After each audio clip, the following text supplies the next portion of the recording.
Olá, hoje nós estamos num Podcastelo Fala na Medida diferente. Diferente por dois motivos, talvez três. Nós estamos no Brasil, nós não estamos no Na Medida. Segundo, nós estamos com um dos grandes músicos aqui do Brasil e melhor ainda, nós estamos na casa dele. Então nós vamos fazer hoje um Podcastelo diferente com uma pessoa muito legal que vocês vão amar. E hoje nós vamos falar com Celso Adolfo, que é Marques, mas não é Marquês. Celso, obrigado por dar essa oportunidade para nós. Beleza, vamos contar a história. Não sou Marquês, não, mas sou dos Marques. Marques Afonso, do norte de Portugal. Olha, é. Tem coisa aí. Nosso podcast tem como lema contar histórias de vidas que têm história. É o nosso lema, sabe? E você é um excelente exemplo disso, porque, pelo que eu pude apurar, você nasceu em São Domingos do Prata, em Minas Gerais, e tem toda uma estrada de vida aí como compositor, como músico, e para mais coisas ainda, criador de obras que marcaram, né, a música brasileira, como, por exemplo, o Coração Brasileiro, né, que foi, inclusive, gravada pelo Milton Nascimento, pela Elba Ramalho, e também é um premiado álbum Remanso de Rio Largo. Bom, já que nós somos um podcast de histórias, qual é a primeira história da sua vida que te marcou muito como músico e como pessoa? Então vou pegar no começo mesmo, Vamos embora. Marco Zero. Uhum. Em São Domingos do Prata, eu morava, nossa casa está lá até hoje, mas eu morava atrás da igreja e na frente da minha vista, assim, da janela do quarto onde eu dormia, tem o pátio do grupo escolar, né? E a meninada brincando ali no recreio. Eu tinha duas ou três coisas que me chamavam a atenção o tempo inteiro.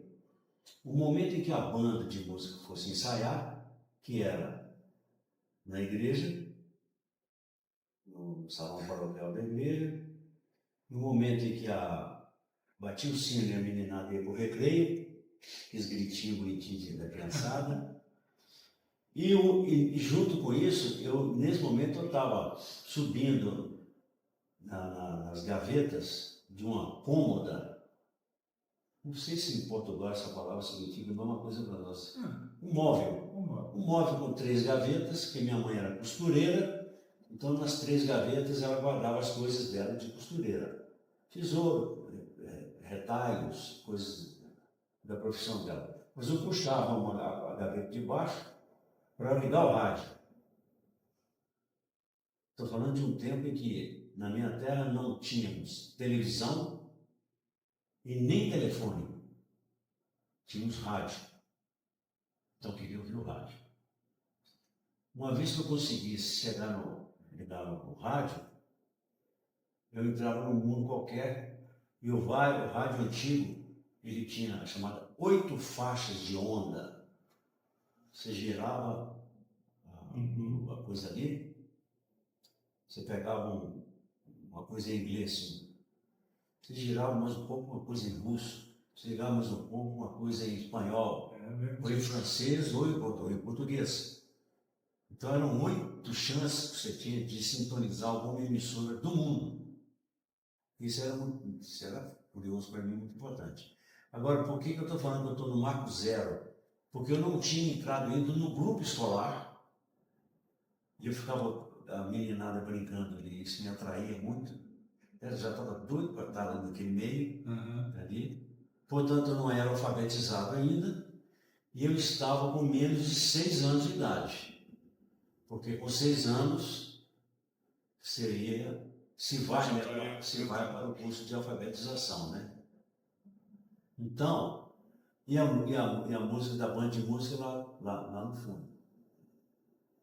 Saindo desse cenário, muitas vezes eu estava por ali distraído, num outro momento qualquer da minha vida, a banda começava a ensaiar e minha mãe falava: Celso, a banda já começou a tocar. Ela já sacava que eu estava no negócio da música. Olha só. E aí eu corria. tenho certeza absoluta que isso era uma grande alegria para ela, mãe, né? E avisando uma coisa para o filho, e ela tinha percebido a aptidão do filho. Só dela dar esse sinal, o filho já corria no meio da banda. Quando eu chegava na banda, aí completava essa coisa impressionante que é a força da aptidão, né? Eu chegava, ficava ali olhando, o maestro já sabia que aquele menino gostava de banda de música. Não tem nada melhor para o maestro que isso. Sim. Ver uma criança ali. E muitas vezes eu entrava no meio da banda, meio do ensaio, entre os músicos, para eu ouvir os instrumentos. E aí eu percebi claramente que um baixo tuba toca de um jeito, tem uma nota grave, o saxofone faz outra coisa, os clarinetes fazem outra coisa, flautinha outra coisa. Então eu percebi como é que a música é montada, como é que aquilo acontecia. Sem teoria nenhuma. Teoria nenhuma, só a aptidão de entrar naquele negócio, naquele bolo ali, e perceber que aquilo tem uma montagem, que tem uma estruturação. Eu entendi isso claramente. E, bom, esse é o marco zero. Daí para frente, faço o curso primário, que a gente chamava, né? Curso primário, alfabetização. Depois o ginasial, mais 4 anos. Aí eu vou estudar só 2 anos de teoria de música. 2 anos de teoria de música? 2 anos, no colégio. Mas aí, desse ponto para frente, a história vai começar a tomar outros rumos. Mas então eu vou aproveitar que você está falando aí de imagens, de sons, até mesmo de cheiros do interior de Minas. Isso, de alguma maneira, marcou você em termos das suas músicas? Tem alguma música que você lembra um pouco esse momento lá atrás, assim? Tem, nossa, muitas vezes. Eu acho que isso é uma coisa comum a todas as pessoas, né? Seja do mundo da arte ou não. Porque se você conversar com uma pessoa que ele é médico, por exemplo, e se você puxar o fio da história dele, seja lá de onde ele for, ele tem esses cheiros, esses gostos todos, ele tem essas referências visuais, auditivas, todas, né? As minhas são essas de interiorano, São Domingos do Prata. Essas são as minhas primeiras referências. Então, até os 16 anos, eu fiquei lá. Depois eu mudei para a capital de Minas Gerais, Belo Horizonte. Mas todas essas coisas da minha origem, quando elas não estão presentes explicitamente em alguma música que eu fiz, não em todas as músicas, mas sempre aparecem, ou elas estão diretamente dentro daquele negócio. Que você faz arranjo e faz a letra também. Faço letra. Eu sempre componho com o violão na mão, sempre. Violão, melodia, ritmo e letra. Eu vou escrevendo, É porque vem um conjunto de ideias, assim, às vezes vem fragmentado, às vezes vem inteiro, e você vai trabalhando, você vai caindo nos seus dedos, na sua mão, você vai fazendo ali. Qualquer centelha que me apareça, às vezes a centelha vai dar uma fogueira. Às vezes ela vai dar um incêndio, né? Bom, assim, no melhor sentido do incêndio. E às vezes não dá nada, passa, se perde. Mas eu nunca deixei nos últimos anos aqui em Belo Horizonte, e dentro de Belo Horizonte, já tendo rodado muito mundo afora, eu me dei conta sempre, tranquilamente, sem nenhum problema, de que eu não sou de outro lugar que não seja a minha própria terra. Não tem outro jeito. Eu posso me adaptar a situações mais diversas. Posso. Mas eu sou membro da minha terra. E eu acho que isso acontece com todo mundo, sabia? Você é membro da sua terra. Isso é verdade. Você vê, no mundo da música, os baianos, centenas deles, por aí, os cariocas, o pessoal do sul do Brasil, todo mundo tem a sua marca, o seu jeito de dizer alguma coisa da sua própria origem, mas sempre dando um passo para frente, né? Se dar um passo para trás só não é bom não, mas sempre você pega uma referência de alguma coisa espiritual, mental, visual, material, e dá um passo para frente com aquilo, né? Toda a música do Caetano Veloso, Gilberto Gil, que são os emblemáticos, diz Roberto Mendes, que é um baiano compositor maravilhoso, tudo isso está lotado de referências da sua própria terra. Na poesia, eu vou dar um exemplo clássico nosso brasileiro, Carlos Monte de Andrade. Então, Manuel Bandeira também, lá com Recife, João Cabral de Melo Neto, também com Recife, todos eles fizeram, deixaram bem claras as suas referências, porque isso é bom. Essas referências são os degraus que você tem para você ir subindo e se expandindo do mundo afora. Só que estava uma primeira musiquinha, ou primeiro uma parte de uma música, não precisa ser ela inteira, mas que tenha um pouco de Minas aí. Claro. Você falou em Coração Brasileiro. Eu vou nela. Tá. Levei um pedacinho. E o Coração Brasileiro é esse caso. Ela é uma música interiorana, entendeu? E ela foi influenciada pelo Grande Sertão Veredas, do Guimarães Rosa, quando eu li esse livro a primeira vez em 1978. Eu era funcionário público do DR, Departamento de Estradas e Rodagem, de Minas Gerais. Me formei em estradas, fiquei lá fora há 9 anos. E a leitura do Grande Sertão Veredas me levou para um interior mineiro, que não é o meu, porque o interior do livro é outro, é o sertão, daqui de Sete Lagoas para frente. Vai de Codisburgo, vai indo e tal, e se expande com aproximações com Goiás e até com a Bahia. E nesse negócio todo aí que está. Mas a linguagem do livro nunca me estranhou. E mesmo aquela história do Guimarães Rosa tem um lexo próprio e seu rei do neologismo, nem aquilo me estranhou. Porque eu tinha um amigo em São Domingos do Prata, Ronildo Zé Pintim. O Ronildo Zé Pintim, ele tinha mania de torcer as palavras. Torcer e destorcer. Então, ele falava assim, ô Celso, o que significa isso aqui? Ele trocava o acento de lugar da palavra. Significa? O que significa essa coisa aí? Entendeu? Só um segundo. Tá, tudo bem. É que eu não estou vendo a luz vermelha, mas tudo bem. Continua.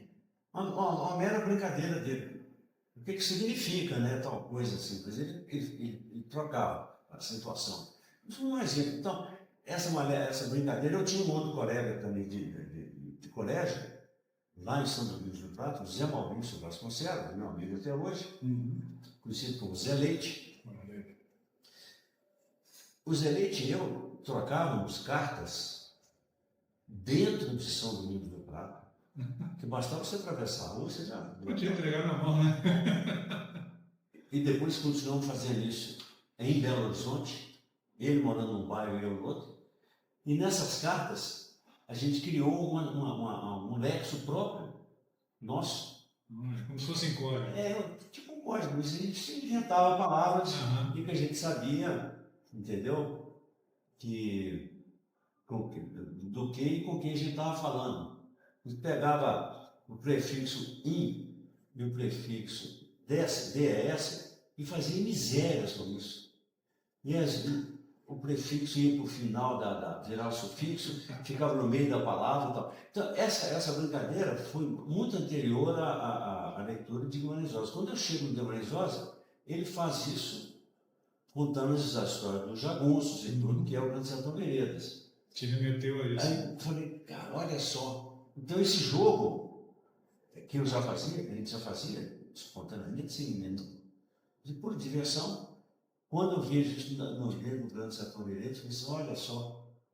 Só que ali no livro ele está dentro de uma história muito poderosa, tarará e tudo.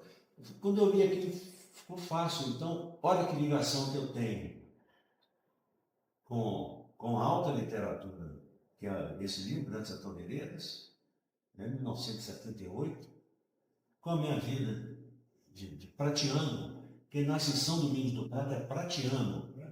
Então, pratiano, aí resolvo fazer uma música.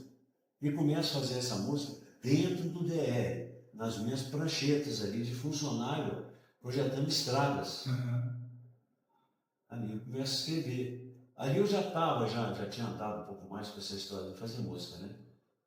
Mas ela é o Coração Brasileiro é um excelente exemplo de como se dá um passo adiante, sendo tudo que você é, sem nenhuma necessidade, nenhuma coisa intencional, assim, vou deixar o que eu sou. Não estou ficando assim, não, serei sempre só isso que eu sou. Não, as coisas são móveis, são mudando.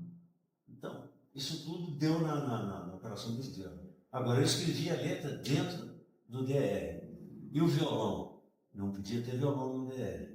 Então, eu tinha que ir para casa. E muitas vezes eu avisei o chefe, Fernando Amaral, e disse: Fernando, vamos embora, você pode cortar o meu ponto. Pode. Essa segunda-feira aqui eu não vou receber, vou para casa. E muitas vezes eu falava para ele assim: Fernando, essa semana eu não venho trabalhar, não. Vou ficar trabalhando em casa, estudando violão, tocando e tentando fazer o que está na minha cabeça. Essa carreira não vai longe, não, hein? Entendeu? Aí o Fernando ele ficava impressionado com isso, porque eu não tinha que mentir. Era natural fazer isso. E ele estava cortando meu ponto, aquilo não caía na minha. Descontado. Era descontado o meu pagamento, tudo certo, sem problema. E assim foi. Nós tivemos alguns atritos, mas quando ele entendeu, ele ficou completamente do meu lado.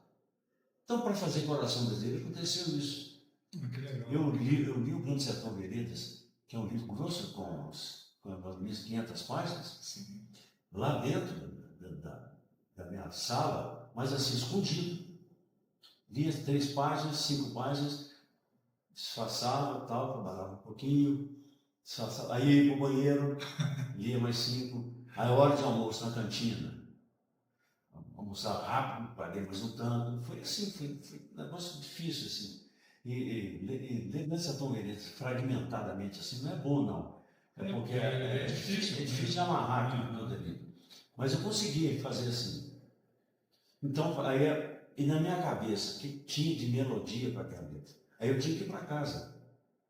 Aí que chegou em casa que eu descobri que eu tinha que mudar a afinação do violão para fazer uma coisa que me interessava. Eu mudei, olha só. Aqui o violão está na afinação normal. E lá é só si. Aí eu peguei tudo que eu fiz em casa. 2 rés. E mais um ré.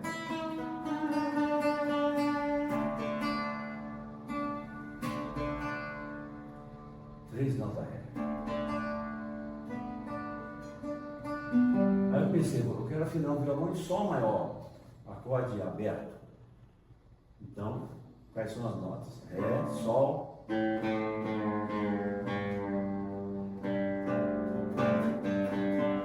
Sol.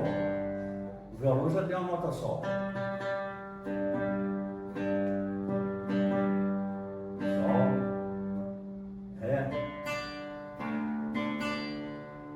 E o si, que é a outra nota do acorde, sol maior. Sol lá, si, a terça do acorde, sol lá, si. Pronto. Sol maior. O Coração Brasileiro vai encaixar aqui. E pronto. Aí fui brincando.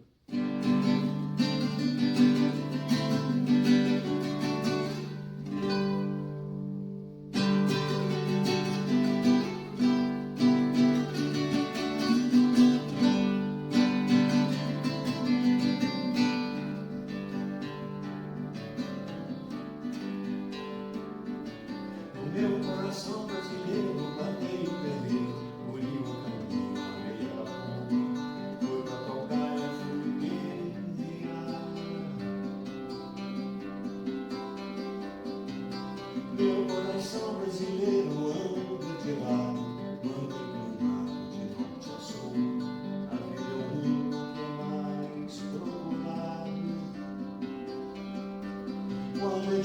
noite a vida silencia, água no leito, 3 olhos no céu, azul da luz que nasce o dia.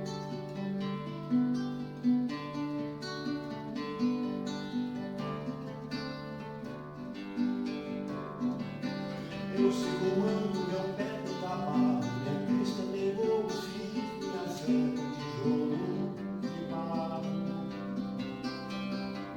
Quando é de noite a vida silencia, água no leito, 3 olhos no céu, azul da luz que nasce o dia.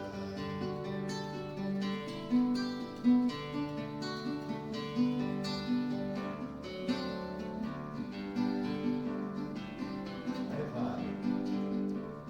Aí vai, próximo. Sensacional.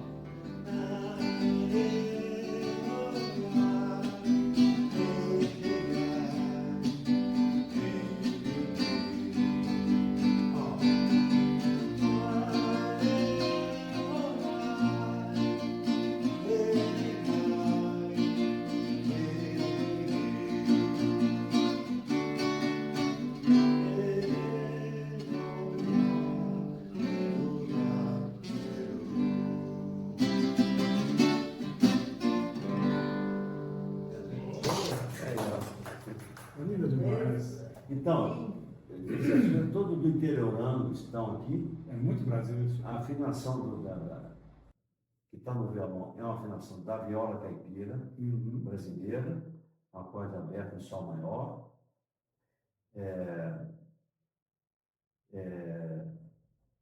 O violão, como não tem cordas aos pares, né? Uhum. Mas assim, tem uma corda a mais aqui, o viola tem 5 pares de corda, 10 cordas e tal.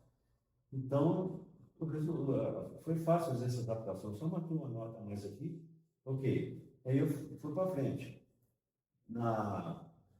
Quando eu faço até uma alusão àquela história da ser um interiorano, você dá um passo adiante. Uhum. Você vai com suas coisas e dá um passo adiante.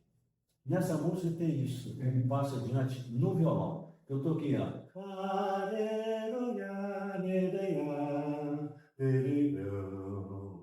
ao passo adiante, o degrau de cima.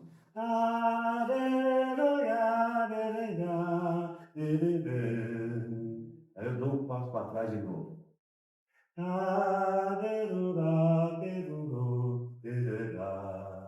Aí eu faço o final mais rapado. A letra está na música, a música está na letra, Tá né? tudo aí. Tudo embolado. Os movimentos de tudo, o movimento das águas, né? Isso. Os sons, os instrumentos, tudo aí. Fala em movimento, você veio para Belo Horizonte no final da década de 60, né? 69. 1969. Isso. Que é um momento que houve uma evolução na década de 60, principalmente na arte, música, tudo, né? E a década de 70 também foi uma década de muita transformação e no bojo disso tudo, uma mexida na sociedade por causa das questões, né, dos militares. Mas isso fez surgir muita coisa boa. E inclusive o Clube da Esquina, que também é mais ou menos 69, uma coisa assim. Mas a explosão foi em 72, em 1972, com o LP Clube da Esquina, né? O Milton Loborges e mais uma turma grande que está ali atrás, né? Uhum. De músicos, de músico, amigo, um pacote grande. E você viu eles no começo? Como é que foi isso? Você... Não vi não, porque o Milton Nascimento, ele mudou para Belo Horizonte, não posso arriscar errar as datas não, mas algo assim, tipo 1966, ele e Wagner Tiso saem de Três Pontas e vêm para Belo Horizonte, 66, 67, algo assim, por aí, ou antes. Mas nesse período aí, Uhum. pouco para trás de 66 e um pouco depois de 66, já é Belo Horizonte. Morando por aqui, eles vão tocar no edifício Maleta, onde eu inclusive morei, nos anos 70 morei no edifício Maleta. Foi um edifício emblemático de Belo Horizonte. Eles vão tocar lá. Quando eles começam a tocar lá, então olha só, Wagner Tiso ficou no Clube da Esquina. Milton Nascimento, o próprio Clube da Esquina. Nivaldo Ornelas, saxofonista, o próprio Clube da Esquina. Paulinho Braga, baterista, o próprio também Clube da Esquina, na veia. Formaram um quarteto para tocar numa ilha, numa varanda enorme que fica na frente, tinha uns bares assim, umas boates. A boate ela chamava Birimbau. Então, ok, ali eles estão tocando, mas Milton Nascimento morando no centro do edifício Levi, onde morava uma família lá, Borges, morava uma nada lá. Esse encontro, né? O Lô conta direitinho essa história. O Lô Borges desce para comprar pão e escuta alguém cantando, para, quando ele vai ver, tinha um cara cantando, tocando violão, era o meu crescimento, um rapazinho. Ficam amigos, a partir dali, aí vem o entendimento musical e tal, eles vão então para Santa Teresa, fazem aquilo tudo ali. E onde eu estava nessa história? Eu estava chegando em Belo Horizonte em 1969. Eu não sabia disso. Eu só fui saber quando o disco Clube da Esquina estava pronto e lançado, em 1972. Aí que eu fiquei sabendo desse negócio todo. E, então, é uma mudança de paradigma assim, instantânea. Assim. Eu querendo fazer música e vou ouvir música dos caras que moravam onde eu estava morando, no Madeira, entendeu? Aí muda muita coisa. E eu sempre querendo subir aquele degrau da frente, entendeu? Sou do interior, sou de São Domingos do Prata, que é um ambiente que me impulsiona. Ele não me estagna, não. Ele me impulsiona. Então, ouvir aquele negócio ali, que foi uma completa mudança de paradigma. Porque a gente vinha, na verdade, de ouvir Jovem Guarda, Beatles. Eu nunca fui muito roqueiro. Eu entendo perfeitamente. Gosto muito de muitas coisas. Eu sou mais melódico, assim, entendeu? Então, quando chega ali, é muita coisa. E nesse meio, Chico Buarque, Tom Jobim. Não é só Belo Horizonte. Entendeu? Então estava tudo ali fervendo. E a gente ouvindo aquilo, a duras penas, porque a gente não tinha dinheiro para comprar disco também, não. Comprar os LPs, os vinis. Mas a gente se virava. Então, muita influência, então. Não, o ambiente ele é grande, é vasto e é muito inteligente. O ambiente é todo muito inteligente. Melodicamente, harmonicamente, criativamente, é tudo muito inteligente. E as minhas primeiras referências foram essas. Quando eu passei a admirar a música popular brasileira, já foi com Tom Jobim e Chico Buarque. E em seguida, Milton Nascimento e Clube da Esquina. Então, é bom isso, né? O parâmetro fica alto e você não pode. Você vai fazer a sua própria música, que é o meu caso. Mas eu penso o seguinte: para eu fazer a minha música, ela tem que beber nessa fonte de alguma maneira. Quanto ao procedimento, quanto às técnicas de tocar, você tem que se virar. Eu nunca tive professor de violão, sabia disso? É mesmo? Nunca tive. É um autodidata. 100%. No Brasil isso é muito comum. Tem uns montes. Eu sou um desses. Então, eu vendo aqueles caras, eu falei, caramba, olha só, tem muita coisa linda aí. Então, eu atribuo isso a alguma coisa da minha terra, São Domingos do Prata, que não me deixou pensar para trás. Por isso que até hoje eu sou interiorano, não deixo de ser interiorano de jeito nenhum. É sempre bom. É sempre bom. Agora, a coincidência não, você foi e viu o disco deles, viu o sucesso deles, passou a ter uma influência musical deles, e o seu disco em 82, 83, foi produzido pelo Milton Nascimento. Pois é, olha você. Coisa engraçada, né? Nessa admiração toda com tudo que eles fizeram e tal, com o Clube da Esquina e tudo. Quando em 1982, eu ainda funcionário público, ainda no DR, e já com o Coração Brasileiro composta, eu resolvi montar um show. saindo do circuito universitário, o que me salvava nas inúmeras vezes que eu matava o serviço. Eu perdia o salário, mas recuperava tocando nos DCS e nos DAs. No circuito universitário, né? Chegou um momento que eu falei assim, eu preciso arriscar tocar num teatro do circuito comercial de Belo Horizonte. Aí eu fui na cara de pau.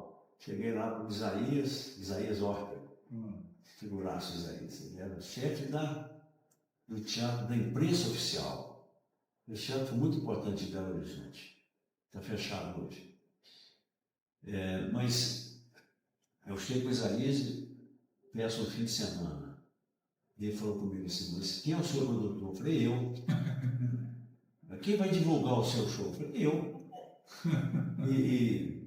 Aí antes que ele fizesse a próxima pergunta, eu falei assim, e eu mesmo que vou tocar no show? Relaxou, ficou legal, ficou simpático assim. E ele ficou me testando, porque ele não podia dar uma data, no fim de semana, para o teatro ficar, ter um prejuízo, né? Pois ele deu. E eu fiz esse negócio todo. Acontece que um grande amigo nosso, já daquela época, Otávio Luiz Ribeiro Bretas, Tavinho Bretas, meu instrumento estava passando a temporada em Belo Horizonte, a partir de 1980. Essa é uma boa temporada em Belo Horizonte. O Tavinho Bretas atende uma pergunta do meu instrumento. Quem é que a gente pode assistir aqui no fim de semana? Aí o Tavinho Bretas falou assim, então, rapaz, então, Celso Adolfo, você podia ir lá ver, vamos lá. E o Tavinho Bretas levou o meu instrumento no Teatro da Imprensa Oficial, naquele fim de semana. E o show chamava-se Coração Brasileiro, com minhas músicas. Eu tenho isso tudo anotado, hein? Eu tenho um papelzinho aqui em cima, que eu fiz a crítica de mim mesmo. Self mesmo. Seu Cristo, eu divulgo, componho, toco, Ainda varre o palco depois, né? limpo o palco, entendeu? E ainda faço a crítica de mim mesmo. E a crítica que eu tenho de mim mesmo é impiedosa. Não tem conversa, não. Pesado. Tal música, o violão não estava afinado, tal música muito mal cantada, tal música, essa ficou boa. E assim. Mas ele gostou? O meu resultado, ele foi para o camarim e se aproximou, e aí abriu as portas da convivência com ele em 1982, 83, aí, ao longo de 82, ele escolheu do meu repertório a música Coração Brasileiro, para ele gravar, e falou assim, agora eu vou produzir o seu disco, seu primeiro LP. Aí ele produziu o primeiro LP. Primeiro, né? Gente boa. E aí foi, enfim. O que eu fiz imediatamente? Em algum momento de 1982, se não me engano bem desse, eu fui lá no DR e pedi demissão. Tomou coragem. Tranquilamente, porque essa mexida do meu crescimento de gravar uma música minha, eu que toquei o violão para ele gravar, ele gravou o Coração Brasileiro, eu que toquei o violão para ele. Eu nunca tinha feito isso, imagina, eu tocar de cara para ele. Então, essa mexida aí já criou um movimento muito grande na minha vida, nas minhas coisas e tal. Eu já fazia, eu estava saindo do circuito universitário, e aí eu já pulei para um outro ambiente de shows, de contratação, e o dinheiro que eu comecei a ganhar ali me permitia facilmente sair do DR. E exclusivo agora, né? Já só por música é possível. Dependia que acontecesse um dia, né? E aconteceu assim. Muito legal. E você falou agora há pouco quando da composição dessa música, você estava um pouco influenciado por Grande Sertão Veredas do Guimarães Rosa. Mas você acabou fazendo depois uma outra obra baseada em Sagarana, né? Fiz. Que é tá até aqui, ó. O Remanso do Rio Largo. O Remanso do Rio Largo, aqui, ó. Inspirado na obra Sagarana de Guimarães Rosa. Esse CD aqui, ó. Você faz um casamento da literatura com a música, né? Totalmente. Deixa eu ver. Está brilhando aí.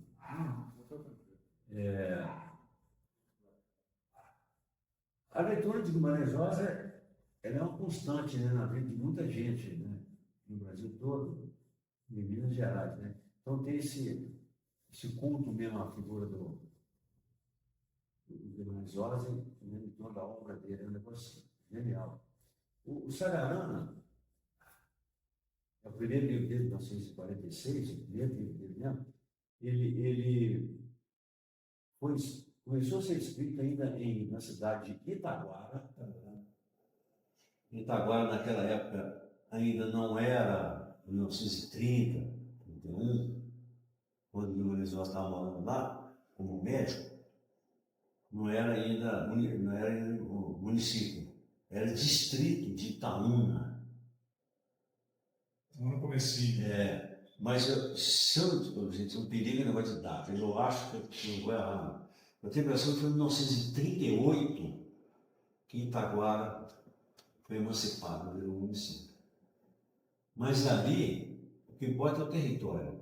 No território, para o território, essa formalidade não interessa. Se é distrito ou município dali, não interessa. O território, naquele lugar, naquele ambiente, naquele território, com aquelas pessoas, o Guimarães Rosa começou a escrever os contos de Sagarana, que eram 12, ele enxugou para 9. E aquilo demorou um pouco, aí teve a Segunda Guerra, ainda foi para a Segunda Guerra, foi lá e ainda salvou a vida de muitos judeus, ele e a Aracia, então a mulher dele lá, segunda mulher dele, né? Enfrentou o nazismo e tal. Quando volta para cá, ele finaliza aqueles 12 contos, mas reduz para 9. Aí lança o Sagarana. Então, esse negócio todo é muito atraente para todo mundo, e para mim também. E lá em Itaguara, em 2012, teve a inauguração de um Museu Sagarana, em homenagem ao Guimarães Rosa. Então, me chamaram lá para eu tocar alguma coisa por causa do Grande Sertão Veredas, por causa do Coração Brasileiro. É por isso. A sua ligação com ele. É por isso. Então, fui tocar e eu pensei comigo, cara, eu não vou tocar,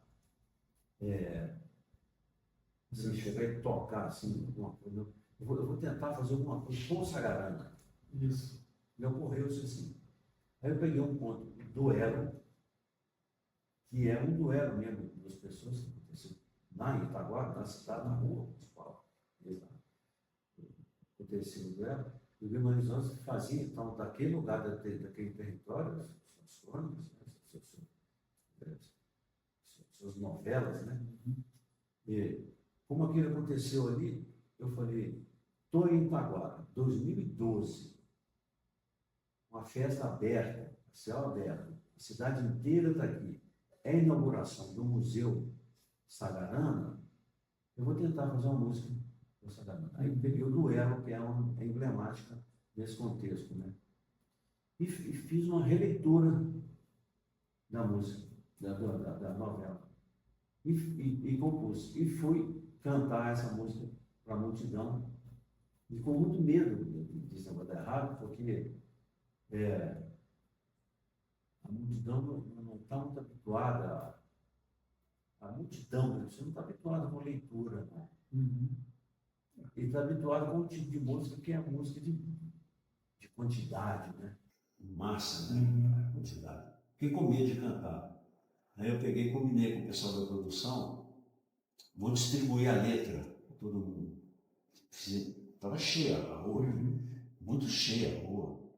Cidade, pelo menos umas 2.000 pessoas, devia ter na rua ali. Aí nós fizemos, sei lá quantas cópias, digamos umas 500 assim, nós distribuímos ali. Ó. E na hora que me chamaram para tocar, e quem me chamou foi a Vilma Guimarães Rosa, filha do Guimarães Rosa, que nasceu em Itaguara, logo que o Guimarães Rosa chegou lá com os primeiros esposos dele. Ela me chama, então eu chego no microfone, canto o Coração Brasileiro, canto o seu tempo, aí quando eu fui finalizar a minha apresentação, eu falei do duelo. Contei essa historinha rapidamente, do duelo, não sei o que e tal. Ô gente, a letra está aí, está na mão de todo mundo, aí quem puder vai lendo aí, porque e a minha cópia está aqui, eu não sei de cor.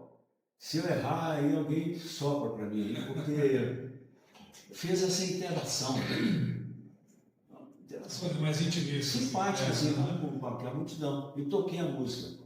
Na hora que a música fluiu assim no meio do povo, eu saí dali, cara, com uma impressão danada. Falei, caramba, que coisa impressionante, deu certo.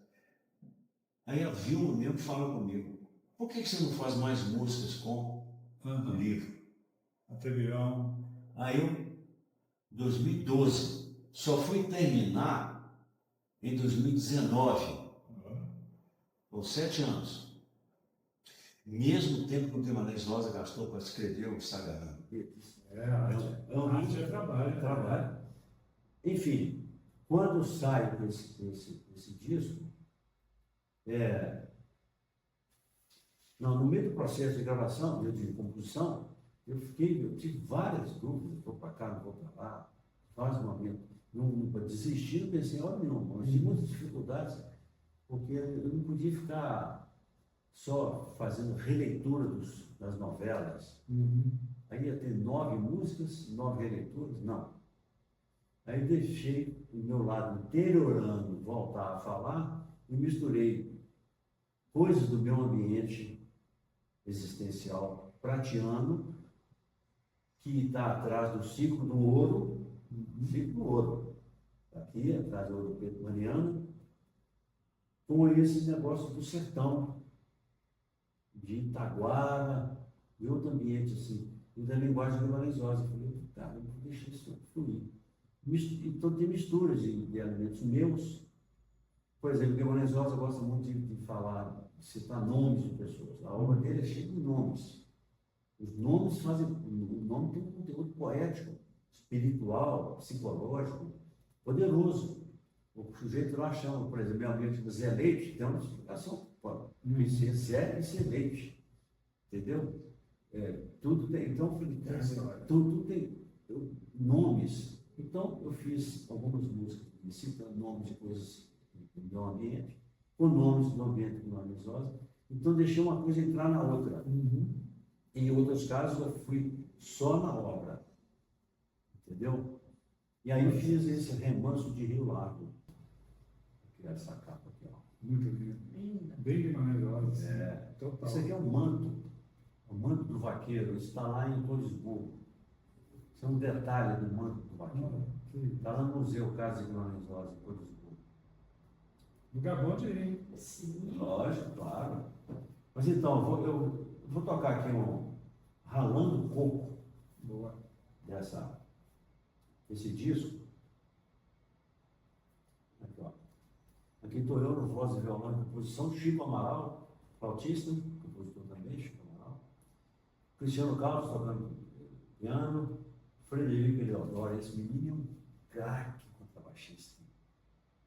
Filho do Afonsinho, Frederico Eleodoro. Percussão Marco Lobo, outro craque. Então, vou cantar aqui o Ralando Coco. Né? A produção do Robertinho Brant. E minha. O Robertinho Brant é o filho do Roberto Brant ou ele é o Filho do Roberto Brant. filho do Roberto? Ele é sobrinho do Fernando Brant. Nós dividimos a produção. Eu fui muito amigo da irmã dele. Tá certo. Belo Horizonte é um ovo, né? Não é mais não, viu? Não. Agora já é um omelete. Não é mais não. Belo Horizonte está grande para ver.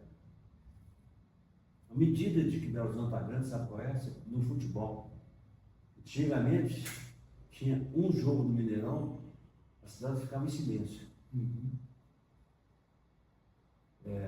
Fosse Atlético e Cruzeiro, fosse Cruzeiro e América, fosse Atlético e América.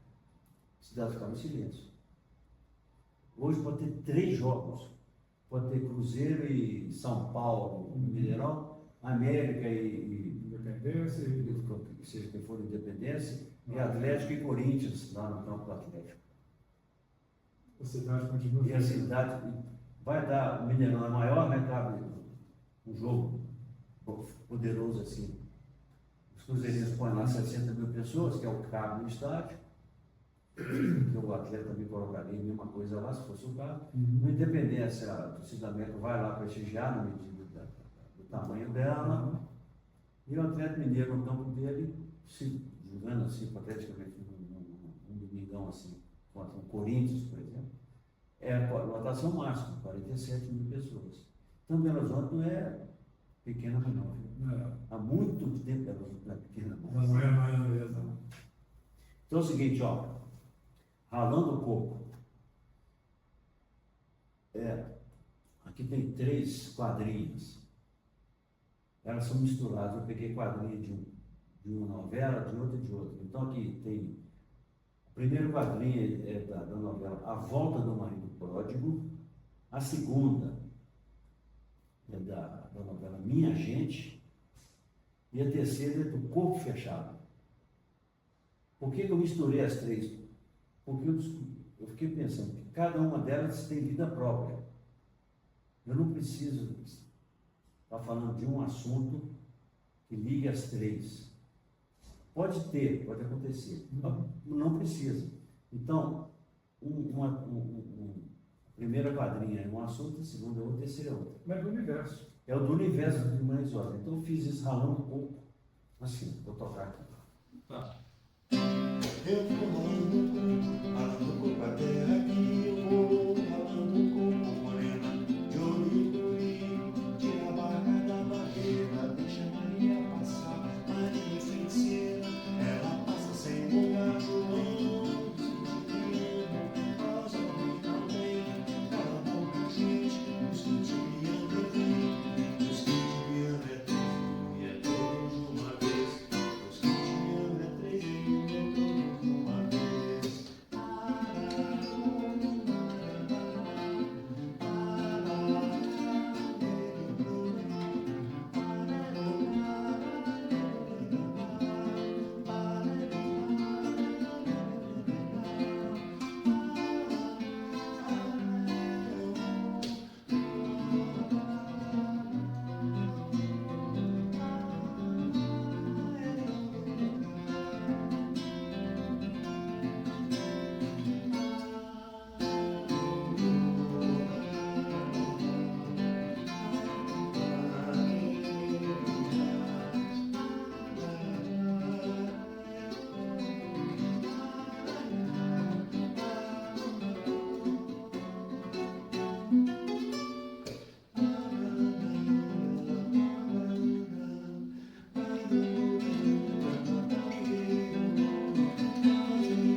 Show! Eu estava olhando a letra aqui. Gente, isso é demais. Olha só, vou pegar aqui um pedacinho aqui. Deixa eu ver se eu peguei o negócio certo. Eu vou ralando coco, ralando até aqui. Eu vou ralando coco, morena, o coco de Ouricuri. Uma simplicidade, né? Ou seja, essa coisa de trazer as canções para temas populares, extremamente simples, mas ao mesmo tempo você puxa um violão mais sofisticado, que é uma característica sua, você realmente explora, né? E É bastante. como é que trabalha esse simples com o complicado, assim? Henrique, eu vou te falar uma coisa, que esse negócio surge com espontaneidade tão impressionante que eu não. Acontece, às vezes eu fico pensando assim, caramba, como é que esse negócio veio assim? Eu também não sei. Ninguém sabe, todo mundo que é criador de alguma coisa não sabe onde é que veio, não. Pode teorizar, pode tentar explicar, do jeito que quiser, mas não. É meio que uma mediunidade musical, a coisa de repente aparece, né? Então, quando eu peguei essas quadrinhas e juntei, que o meu método, quando eu peguei o livro inteiro, algumas coisas eu fiz, metodicamente. Falei assim, vou separar todas as quadrinhas de todos os contos. São 9 contos, um monte de quadrinhos. Então fui separando, fui copiando, uma por uma. Fiz um monte de quadrinhos assim. Pensei comigo, eu posso fazer música, pegar 4 delas, fazer música, 3, tal, posso ficar assim. Mas eu posso misturar essas quadrinhas, uma daqui, outra lá. Quando eu pensei isso, eu fiz o Rolando Coco. Que ela é uma mescla. É uma mescla. E o violão, eu vou ralando o coco até aqui. Eu vou ralando o coco. Então, já observa ritmo da daí. Eu vou ralando o coco. Daí para um dó maior, não muda muita coisa, não. Mas hoje...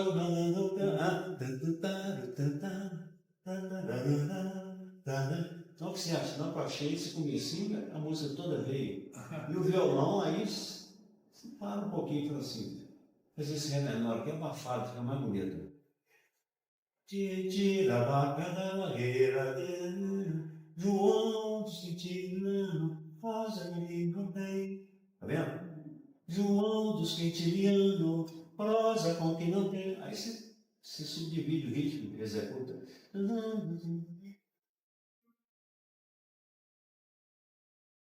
Então essas coisas vão aparecendo debaixo dos dedos aí. Vai. Aflora, né? É uma coisa que aflora, assim, como se fosse uma. Né, vai surgindo. Não sei o nome que isso tem, não. Tem gente que fala que é inspiração, tem gente que não gosta desse negócio de inspiração. Eu não sei que nome que isso tem, não quero saber. O importante é não desaparecer, né? Se aparecer com o nome de inspiração, tá tô bom, dentro. tô aceitando. Ótimo, tô aceitando. Não interessa o nome. É porque hoje está a moda das músicas de 3 acordes, né? E aí a gente vê uma música dessa que seus dedos não param aqui, a gente fica admirado, porque hoje a simplicidade está... Não que a simplicidade seja ruim, né? Mas a gente acaba vendo que é uma limitação do próprio músico, ele não consegue passar muito, e aí a gente vê você surfando. Eu entendo. Você falou isso, me lembrou aqui, por exemplo, do João do Vale. João do Vale, ele compunha sem tocar. Da meia-noite a lua faz o claro, eu assomo nos aromas no vento leste, aranha desce puxando o fio da teia. Quer dizer, quantos acordes tem nisso? Tem 4 ou 5. Só acorde perfeito maior. Sem problema nenhum. Então, quer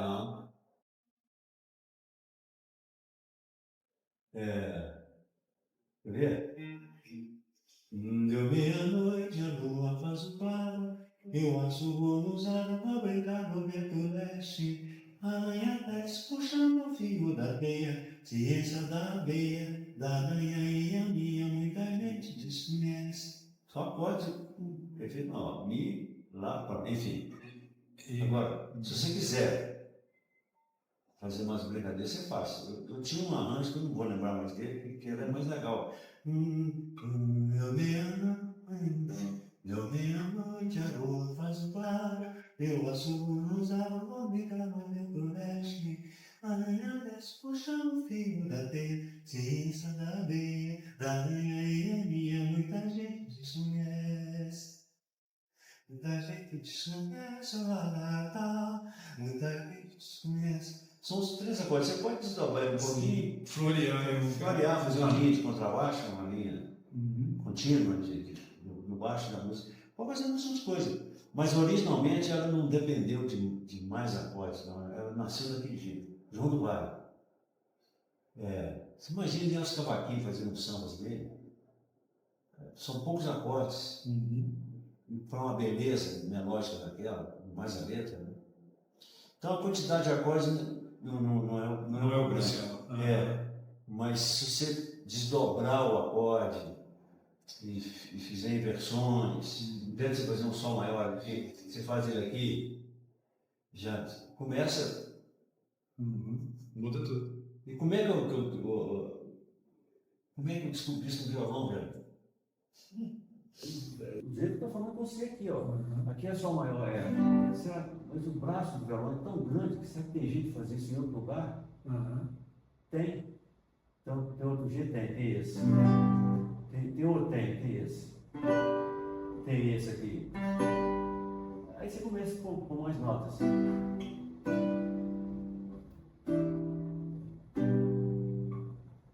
São as inversões. Isso aí você vai cutucando o instrumento, ele te aceita. Ele te aceita, né? Ele aceita. Ele agrada. Assim, vamos sair de Guimarães Rosa, porque também tem uma aventura sua no lado do teatro, né? Com Giramundo, não teve uma coisa assim? Sim. Como é que foi? Conta pra nós. Isso é muito bom, bem lembrado. Sabe que isso disso aqui, ó? Isso, em 1992, o Álvaro Apocalipse escreveu uma peça chamada Tiradentes, uma história de títeres e marionetes. E ele me chamou para fazer a trilha. O Álvaro era um cara muito culto, dominava a cultura mineira, especialmente esse ambiente da Conferência Mineira, dominava tudo aquilo, sabia roteirizar para teatro e sabia roteirizar para teatro de bonecos, que é uma coisa ainda mais especial ainda. E era também um grande artista plástico, desenhista mesmo, de mão cheia. Desenhava uma pessoa, se desenhava um Henrique assim, olha assim, era o Henrique. Ele era um craque desse negócio. Ele desenhava os bonecos. 7 artes. Sabia de anatomia, para fazer boneco, essas coisas. Quando o Álvaro me chamou, ele me apresentou a peça inteira, uma apostila. Assim. Eu li aquilo, que coisa linda e tal. E ele me sugeriu alguns textos prontos, que poderiam ser letra de música. Logo me passou assim, será que o Álvaro sabe fazer letra de música? Que é diferente, de ser um roteirista e tal. Pois ele sabia e fez. Artista completo. Aí eu peguei e fiz um tanto de música, fiz algumas da minha própria palavra, mas a maioria eu fiz com textos dele escritos na peça. Apresentamos essa peça em vários lugares por aí. E é uma montagem linda, era uma montagem complexa.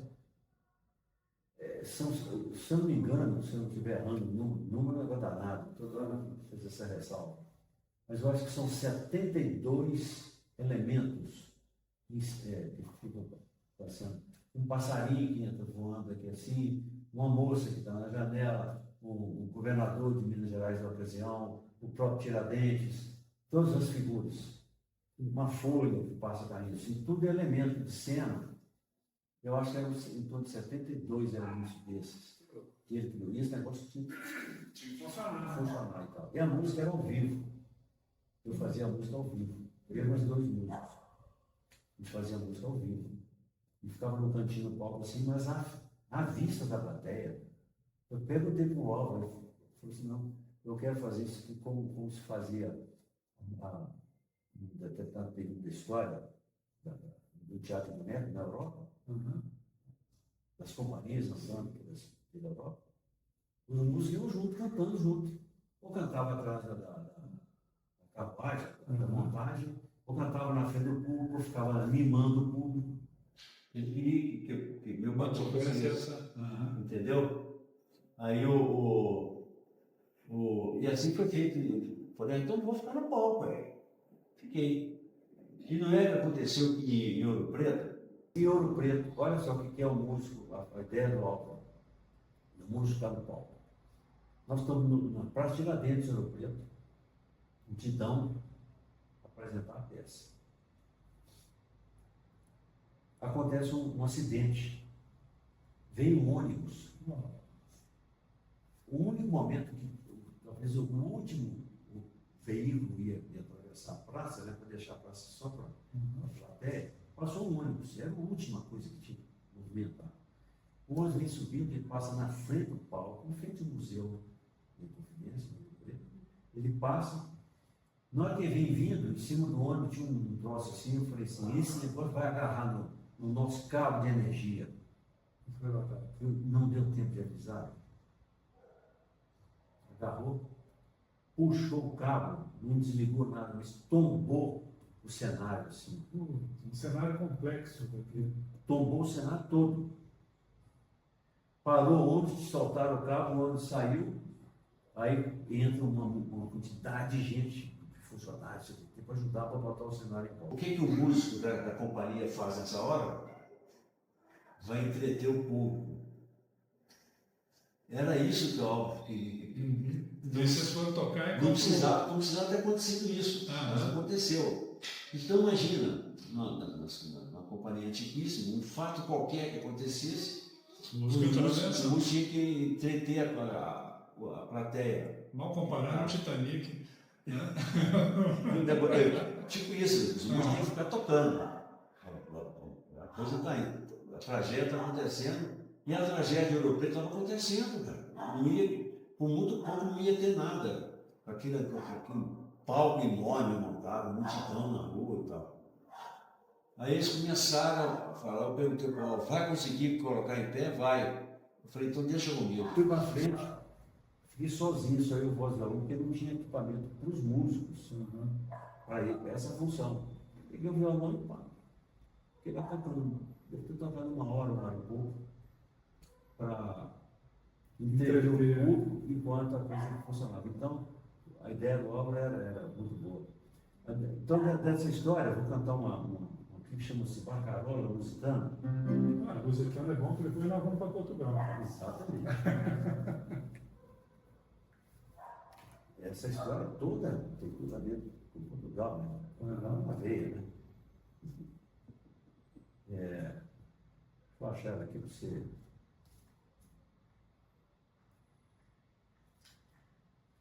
Tem um batuque também, nesse tudo. Eu tenho que tocar essa Barcarola, esse batuque. Deixa eu ver aqui que eu toco aqui.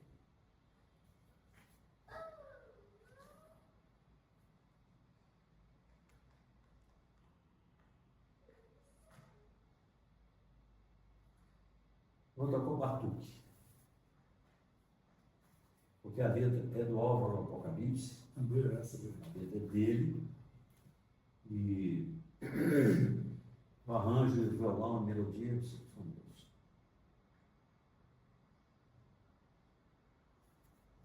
Se quiser lembrar, Você vai lembrar? acho que vou. Poxa, não. Isso dá um batuque bom mesmo. Não, a música ela tem todo um ritmo de. Não, vamos cantar direitinho, quer ver? Tem que falar aqui com todo mundo que está nos assistindo. Eu estou com esse olho aqui recém-operado. Você vê, né? Entendeu? Você vê, o mineiro fala assim, você vê. Você vê, olha aí. Mineiro de Minas Gerais. E mesmo assim, ele então, manteve a firmeza conosco. vai dar tudo certo. Tem um roxinho aqui, vai dar tudo certo. Dá um charme. Mas eu vou ter que botar o óculos para poder cantar isso aqui direitinho. Então, bora lá. Vamos honrar aqui o Álvaro Apocalipse. Isso. Entra na roda sinhar, entra na roda fiar, anda no fogo sinhar, entra no pau, dentro da sapato, tá no mar sinhar, tá toda nos dedos, não pode fuçar, tem ferro na brasa sinhar, tem ferro de ponta pra nós espetar, tem fio na roda sinhar, tem fio na meia pra nos enfeitar, roda de branco, roda sinhar, roda de preto é só trabalhar, roda de branco, roda de negro é só trabalhar, roda de branco, roda sinhar, roda de negro é só trabalhar. Isso é tudo bom. Muito bem. E as gravações todas cheias. Muito gostoso. Com Com rima e ritmo. Então, é isso aí, ó. Você falou antes dos lusitanos aí. Como é que é Portugal para você? Você já foi lá, você conhece lá? Cascais especialmente, como é que é essa história? Olha, dos brasileiros que eu conheço, só faltava eu para poder conhecer Portugal. Eu demorei demais. eu vejo inúmeros portugueses vindo sempre ao Brasil, fora os que vieram para cá desde 1500, os mais recentes, e principalmente o Walter Hugo Mãe, que é um grande escritor, que Amizade, é uma figura extraordinária, o Walter Hugo Mãe, escritor poderosíssimo, está sempre por aqui. E tem mais uma turma dessa geração que também está sempre por aqui. Bom, desde o Saramago, que é mais antigo, que sempre esteve por aqui. Depois vieram Walter Ugumãe, Gonçalo Tavares, o Agualusa e Miyakoto. Esse quarteto aí, esse quarteto é impressionante. Essa turma toda é mais ou menos de 1970, então eles estão sempre por aqui. Essa turma que me acendeu muito a vontade de conhecer Portugal. Demorei. E só fui conhecer. Só fui pisar em território português. Em agosto de 2024 e fiquei entre Lisboa e Cascais. Tá bom, porque foi uma semana só, uma semana e pouquinho, e é muita coisa para ver.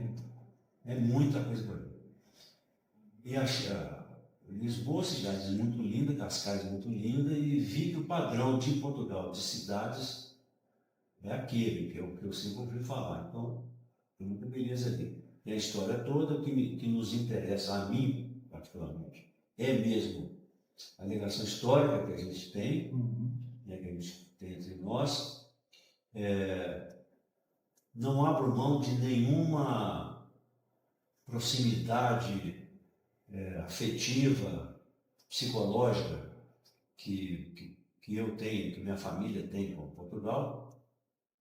Não abro mão disso, quero, na verdade, a aproximação disso. Não gosto de nenhum discurso que nos distancie e faça com que um pense negativamente algo sobre o outro. Não gosto disso.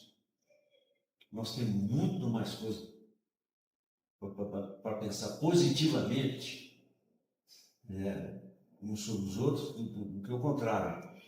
Então, eu pisei em Portugal com o coração aberto, totalmente aberto, como o Walter Ugumãe e esses escritores que eu citei pisaram aqui. Estou lembrando disso porque são referências importantes. E nessa ida em agosto de 2024, eu fui a Cascais.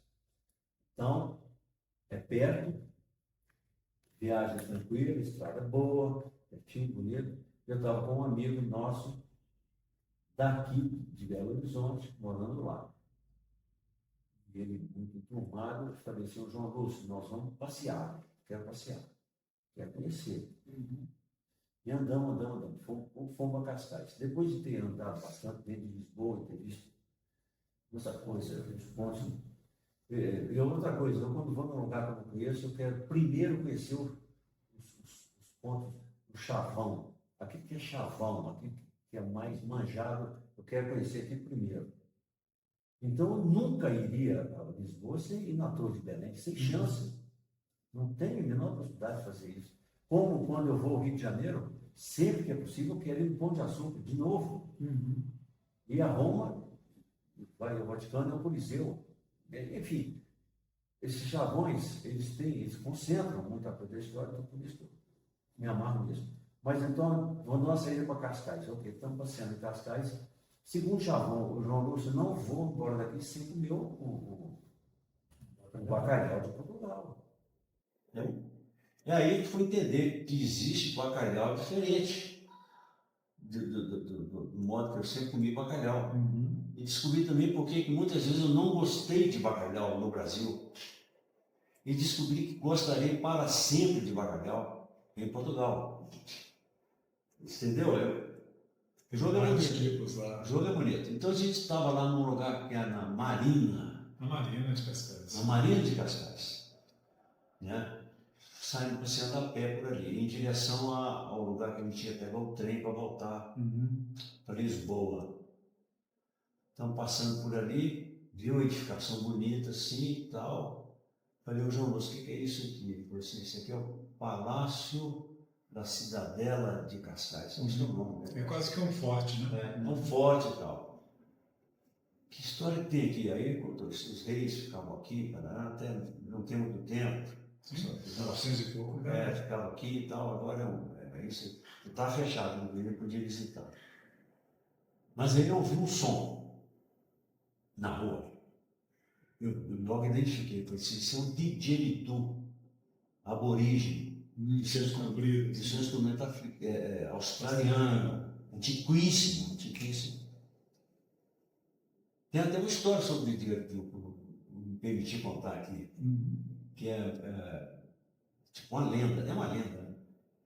Dizem, há não sei quantos mil anos atrás, que tinha um pessoal se aquecendo numa fogueira, aí um deles vai pegar um tronco da fogueira, pega ele assim, o tronco, não falo exatamente, queimando, pegou o tronco.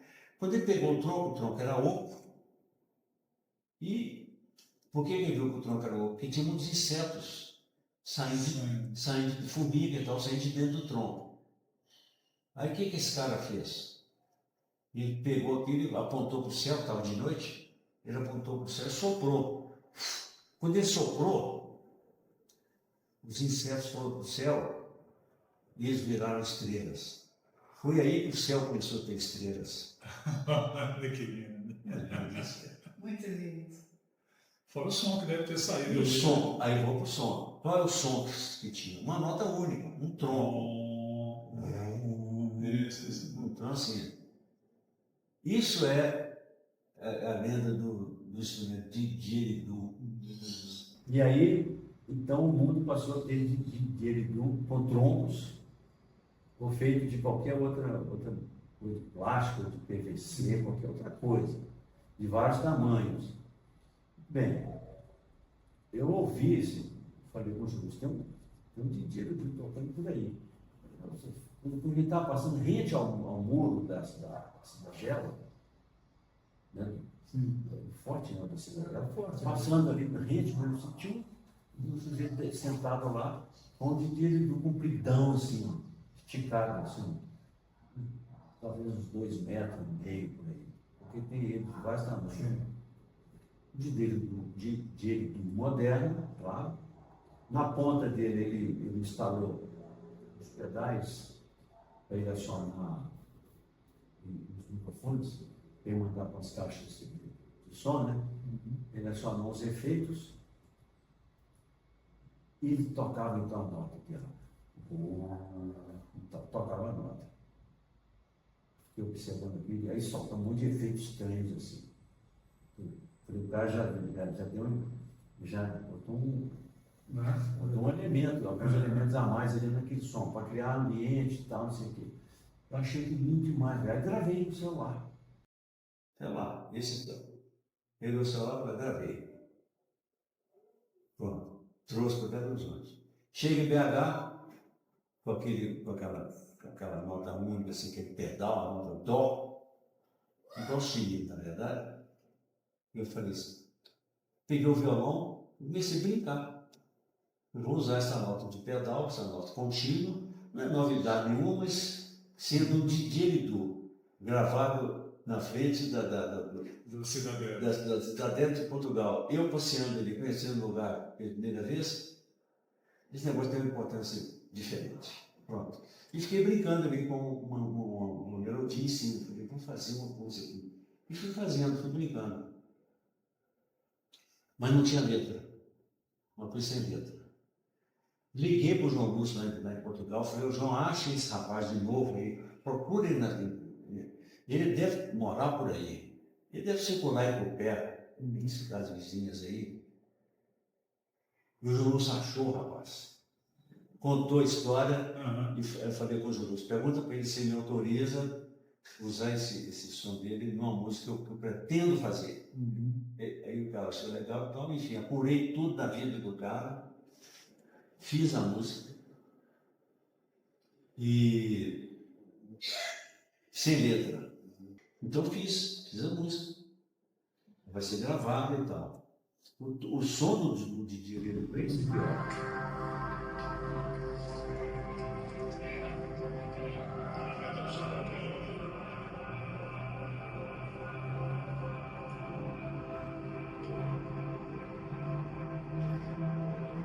Não é esse.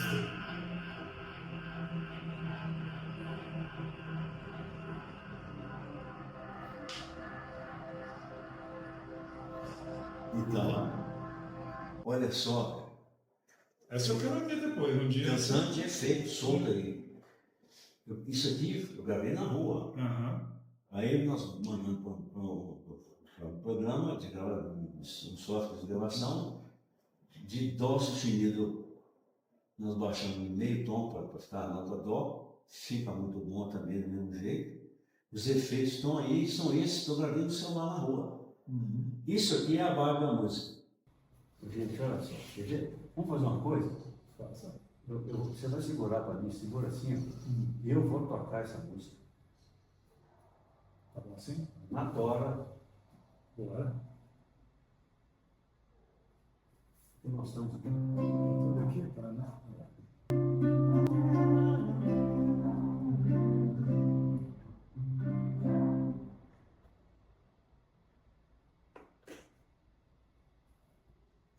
Vou fazer uma brincadeira no violão. Faz uma osmose aí, vamos ver. Fazer uma brincadeira no violão aqui, qualquer.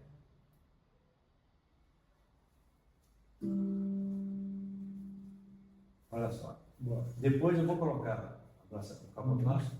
Beleza. Isso aqui.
Eita! Nossa Senhora! Não, esse casamento ficou. Tá vendo?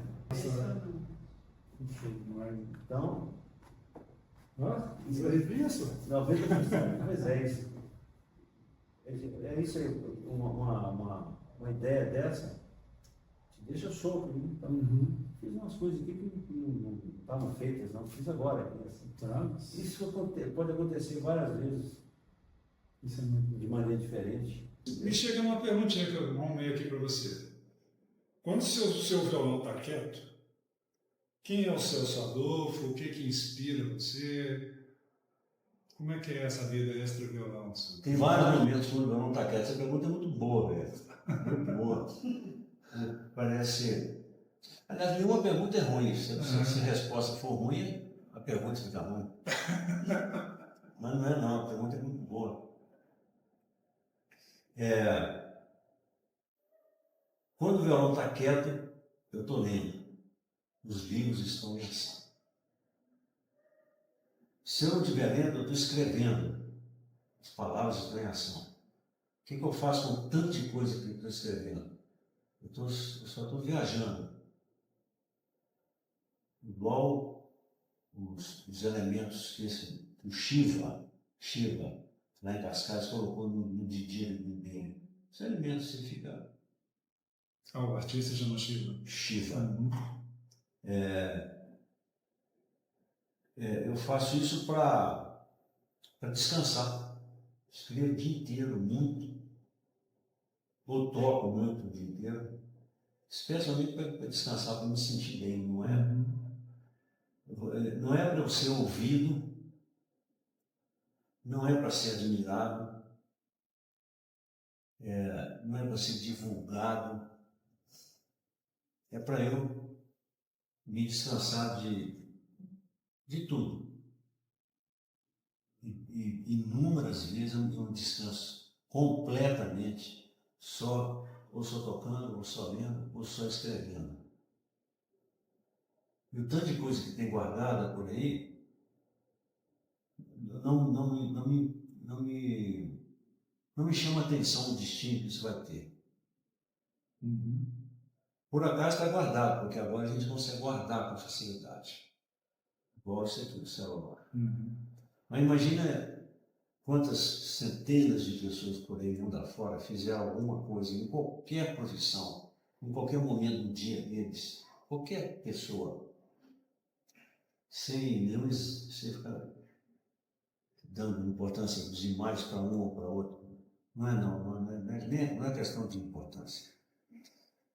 Quantas centenas de vezes a pessoa fez milhares de coisas apenas para descansar-se da própria existência e ficar em paz e levar. Eu gosto de nadar. Isso eu já sabia, né? Você tem uma irmã chamada Maria Cristina Castelo Branco. A gente se encontra muito. E foi graças a ela que a gente está aqui, né? Então, nós temos que mandar um abraço para Maria Cristina Castelo Branco, viu, gente? Ela está aqui, mas ela está escondida. Atrás da câmera. Ela vai ficar atrás. Água. Está na água. E se for no mar, está ótimo. Se for de lagoa, está muito bom. Se for da piscina, também é água. É isso. Tem gente que é da água. Então, eu sim, o meu estado de espírito é sempre procurar ficar num sossego para a minha existência, sabe?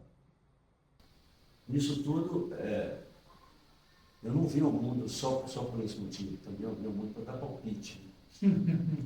Isso só podia ser uma frase de um mineiro, né? Vi o mundo para dar palpite.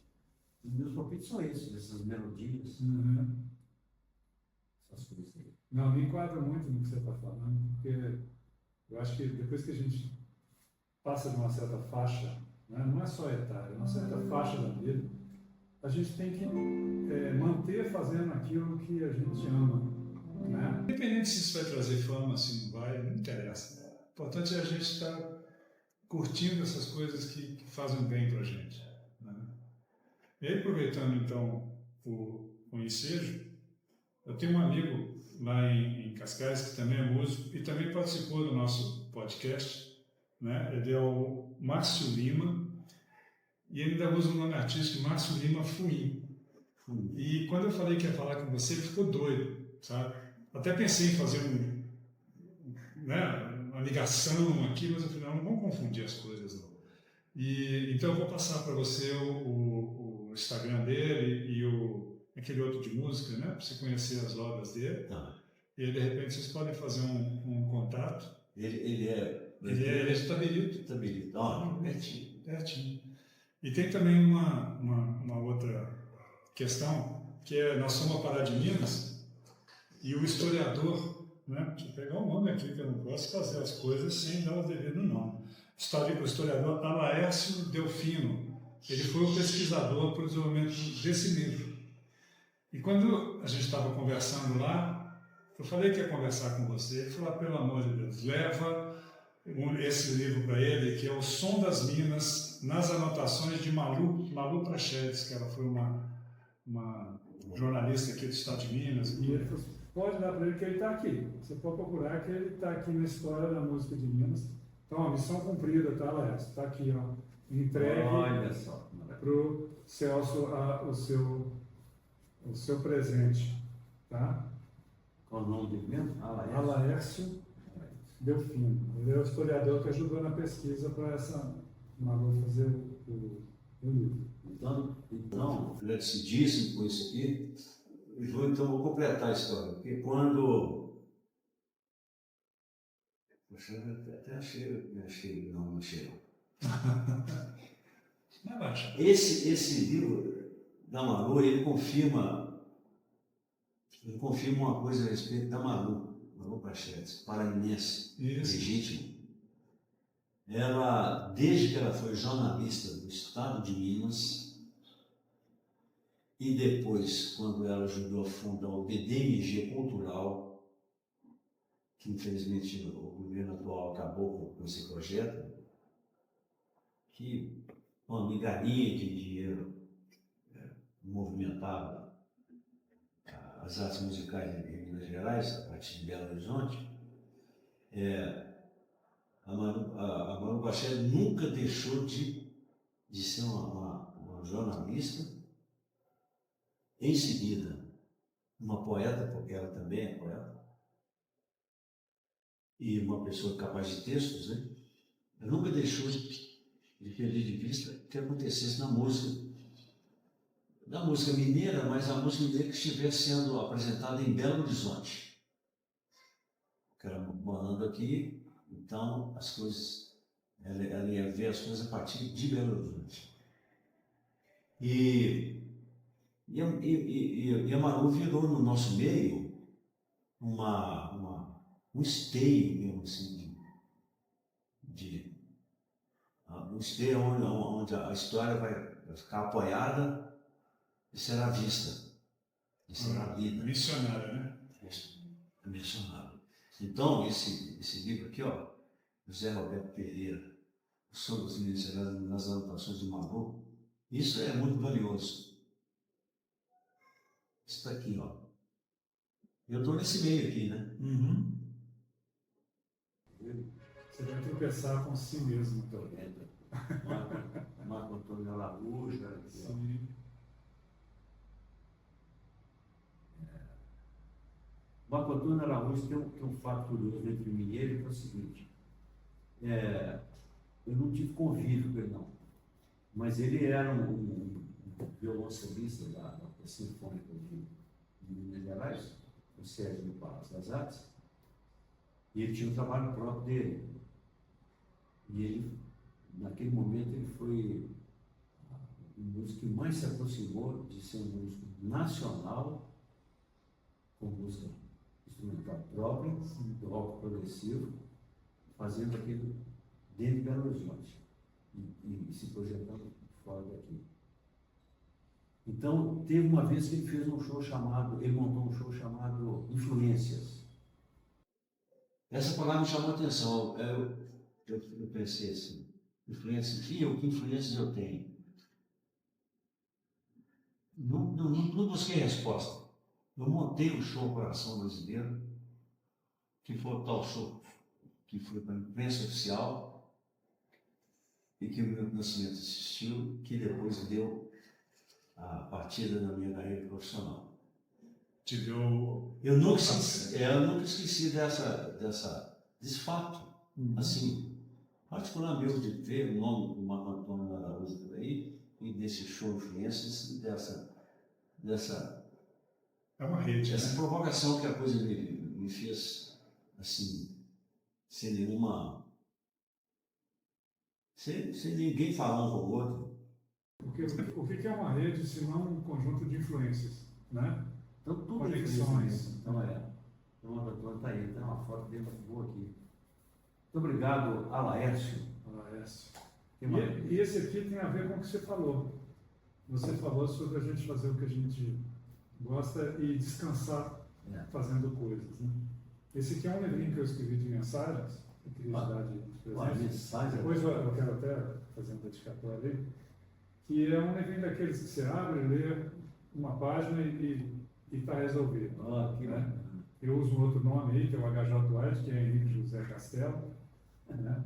Porque eu tenho umas obras lá na minha vida que tem a ver com questão de ser administrador, professor, então eu uso muito o Henrique Castelo Branco para minhas obras mais técnicas. Né?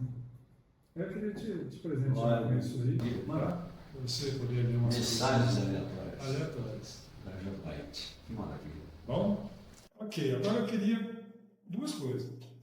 Eu vou te passar a bola, porque o tempo está passando, mas eu já estou abusando do seu olho. Né? 3 horas de manhã. Eu não sei o que você está fazendo no estudo. E antes de fechar, eu queria te deixar livre, você fazer um fechamento, falando alguma coisa que sei lá, que vem dentro de você que aflora tanta coisa, uma mensagem final sua, enfim, como diria a Marília Gabriela, né? Uma frase, uma citação, uma mensagem, uma dica, tá bom? E depois a gente podia tocar uma última para depois a gente fechar, pode ser? Então a palavra é para você. Não, Henrique, fazer uma amarração de tanta coisa que a gente já falou aqui, numa frase só, não consigo, não tem jeito, não. Então desamarra. Desatar tantos nós mentais assim, não consigo, não. O que eu tenho certeza absoluta que eu posso afirmar cada vez mais é que não vim ao mundo para competir. Toda vez que a música ou a arte era tratada como uma música, assim mesmo, isso, para lembrar isso. Mas ela compete naturalmente. Uma coisa surge aqui, surge outra coisa lá em contraposição, surge uma terceira coisa que nega a outra ou continua a outra. É assim, eu vou fluidamente no meio desse contexto, sem nunca, jamais, em momento nenhum, eu me imaginar disputando quem quer que seja o que eu acabei de fazer no mundo da música. Isso para mim não tem jeito. Eu ouvi todo, é como se ninguém existisse e a música existisse e todo mundo ouvisse sem saber quem existe. Então, a certeza definitiva que eu tenho é que eu, tendo nascido de 2 famílias de aptidão musical, uma quantidade maior disso restou no meu DNA. Eu respondo isso espontaneamente, sem nenhuma intenção de ser mais ou menos do que qualquer um daqueles outros músicos ao longo da vida. E os que ainda são, porque tem gente vindo aí. Então, a minha família é assim. Do lado da minha mãe, o meu avô era maestro de banda de música e compositor de dobrados e fantasias, trompetista. Nasceu em 1898, morreu em 1968. O trompete dele, eu acho que mais ou menos 1930, não tem a data certa, está comigo, funcionando. O cavaquinho que ele tinha, que é da Giannini, dos começos da Giannini foi instalada em 1900, o cavaquinho dele está comigo. Entendeu? Quem tocava nessa banda de música? Um rapaz saxofonista. Esse rapaz casa-se com a filha do maestro, dono do trompete e do cavaquinho. Quando esse caso, vem a nossa família. E esse rapaz, que veio a ser meu pai, tocava violão muito bem, tocava saxofone, clarinete, e ele sempre dizia que quando menino ele tocava violino na fazenda dele. Então, tem esse negócio aí. Pelo lado da minha mãe pensa isso tudo, e do lado do meu pai é que vem a marca portuguesa, os Marques Afonso. Esses Marques Afonso vieram do norte de Portugal. Por do ouro preto e Mariana. 1770, fazia um corte assim redondo, eles já estavam por aqui, que perto de Belo Horizonte, já de Catubas. Um deles foi tomar posse na Sesmaria, que Mariana providenciava naquela ocasião. Essa pessoa chegou lá, se adoeceu, o irmão dele foi atrás. O que adoeceu morreu, o que foi atrás ficou e fundou minha terra, São Domingos do Prado. Então é o Domingos Marques Afonso. Domingos Marques Afonso, devoto de São Domingos de Gusmão, santo português, lá no século XVI. Do Prata, porque o Ribeirão, o Rio, ela chamava Rio do Prata, Ribeirão do Prata. Quando da luz da lua. São Domingos do Prata, é um topônimo que eu acho lindo. Lindo esse topônimo. Domingos Marques Afonso fundou aquele lugarejo e tal, mandou vir de Portugal uma imagem de São Domingos de Gusmão, que está preservada até hoje. São Domingos do Prata, essa imagem do Rio. Desse ambiente todo, eu confirmei que ao longo da história, a música foi um elemento fundamental no mundo dos Marques Afonso. Fundamental. Até hoje, os Marques Afonso, que estão no Jabuticatubas, são ligadíssimos com música. São os dois de alguma maneira, são intérpretes, tocam violão, enfim, vivem com música no ambiente da igreja católica, ou não. São assim. Então eu vejo, eu vejo que a minha carga genética é definitiva. Então eu nasci e atravessei o mundo até agora, atravessei já o liso do Sussuarão, já atravessei 3 ou 4 desertos, já atravessei as florestas maiores que é do Amazonas, já andei em terra lisa, bonitinha, plana, já andei em terra esburacada, já subi de cima montanhas, já nadei mares, já passei por cima das nuvens.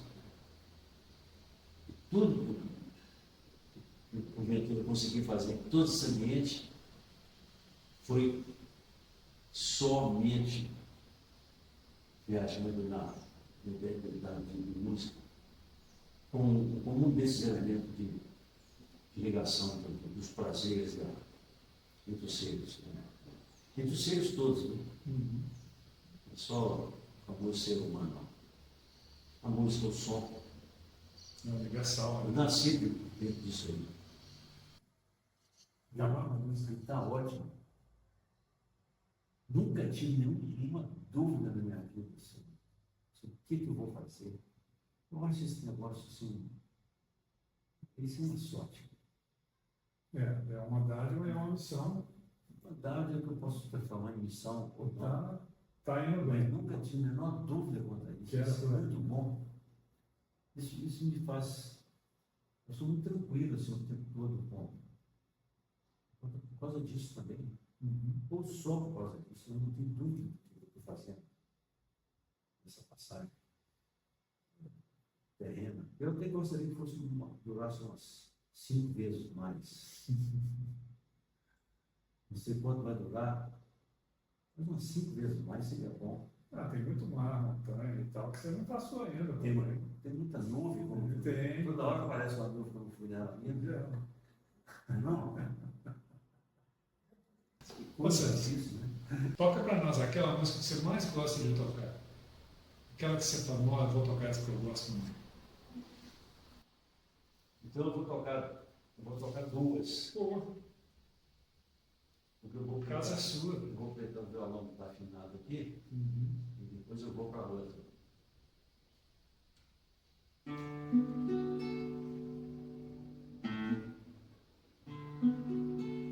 Essa música eu fiz no dia. Eu comecei essa música no dia 16 de fevereiro de 1982 e no dia 18 de fevereiro ela foi apresentada aqui.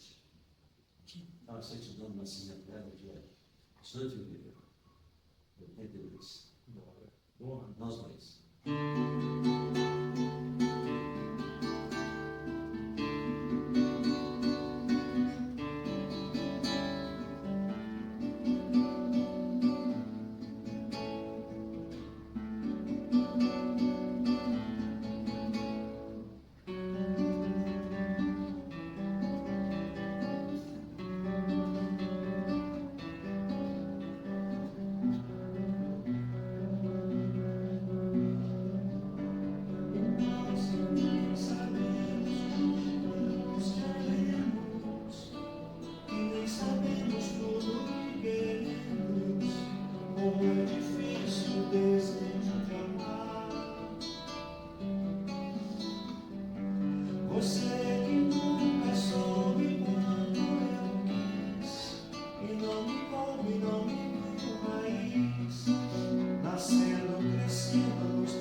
Eu sei cantar, mas como com você, eu vou seguir quando seguir você.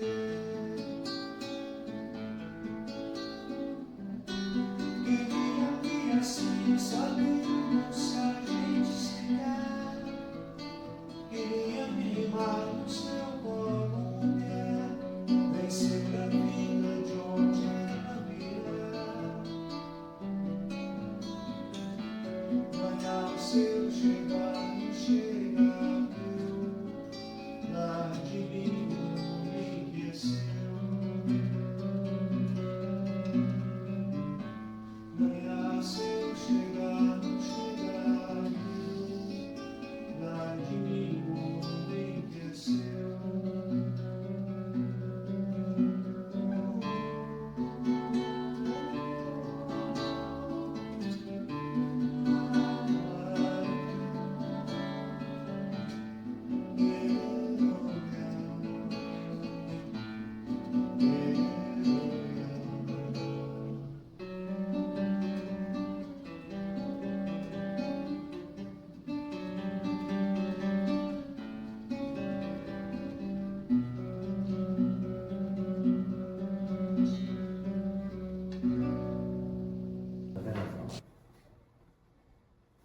Então, aqui no Brasil, nome de vegetal. Então, tem essa afinação especial, para negócio de demorado, para botar o violão no lugar. Já está aqui. Tudo faz parte. Brasil, nome de vegetal é influência total, mais do que influência. Essa música foi composta a partir do poema Noturno de Belo Horizonte, do Mário de Andrade.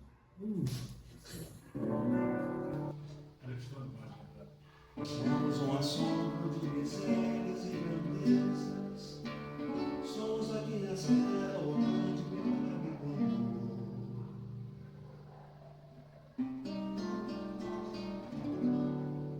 Navios arquando-luz, tristezas feias de Portugal. Da sorte que a corte lançou, nasceram lindas orquídeas, orquídeas todas iguais. Uma delas é minha,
Gente, eu vou fechar em mineirês. E Mineirês. Nu! Foi bom demais, senhor. Não, que papo, que prosa mais boa, né? Não, Gente, acho que ainda dá para ficar umas 4 horas aqui, mas poxa, não vão abusar tanto do Celso assim.